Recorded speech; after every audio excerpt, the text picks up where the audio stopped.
So మా నగరం ద్వారా మీతో పరిచయం అయ్యారు కదా లోకేష్ కనకరాజు గారు. తర్వాత మీరు మళ్ళీ కంటిన్యూ చేయలేదు, ఆనంద్ గారితో సెకండ్ సినిమా చేస్తున్నారు. ఎల్సీయూలో సెకండ్ సినిమా చేస్తున్నారు కదా, ఆనంద్ గారితో ఫస్ట్ సినిమా టైగర్ చేశారు. సో లోకేష్ గారితో సెకండ్ సినిమా చేయలేదు, ఏమన్నా ప్రపోజల్ ఉన్నాయా? ఎల్సీయూలోకి ఎప్పుడైనా వెళ్తున్నారా? సో వన్ థింగ్ అండి ఏంటంటే, నేను బోత్ టైగర్ అనే కథ మళ్ళీ మానగరం కథ రెండు ఒకేసారి ఓకే చేసి, ఆ టైంలో నేను ఇద్దరు డైరెక్టర్లు పట్టుకుని ఊరికి తిరిగింది. ఒకటి ఆనంద్ గారు, ఒకటి లోకేష్.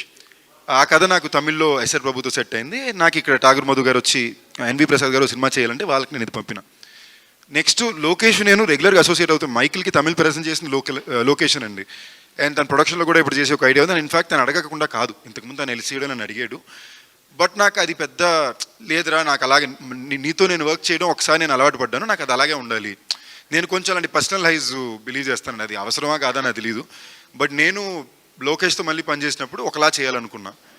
అది నాకు ఇప్పటికీ ఎప్పుడు మాట్లాడుకుంటూనే ఉంటాం. So it's not like it. And కొన్నిసార్లు beyond that for me it is only personal pride of what the director has.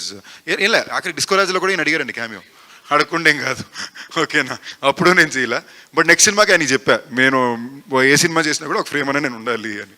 So Rajesh గారు, పదాలు తెలియని పెదవులకు అమృతవాక్యం అమ్మ. సంతానలేమి సమస్యతో బాధపడుతున్న ప్రతి స్త్రీమూర్తి బాధను మేము అర్థం చేసుకోగలం. 49 వరల్డ్ బెస్ట్ ఎంబ్రియాలజీ ల్యాబ్ మరియు జిల్ట్రిక్స్ అలారం సిస్టాన్ని మొట్టమొదటిసారిగా ఏపీ మరియు తెలంగాణలో ఈ నెల 9న ప్రముఖ సినీ నటి స్నేహ, స్పెయిన్ దేశానికి చెందిన international senior embryologist Javier Herrera గారు ప్రారంభించారు. ఈ శుభతరుణంలో రక్త పరీక్షలు, AMH test, RBS, semen analysis, ultrasound scan, follicle scan ఈ నెల 31 వరకు ఉచితంగా అందిస్తుంది. 49 అంటే సంతానం, 49 అంటే సంతోషం.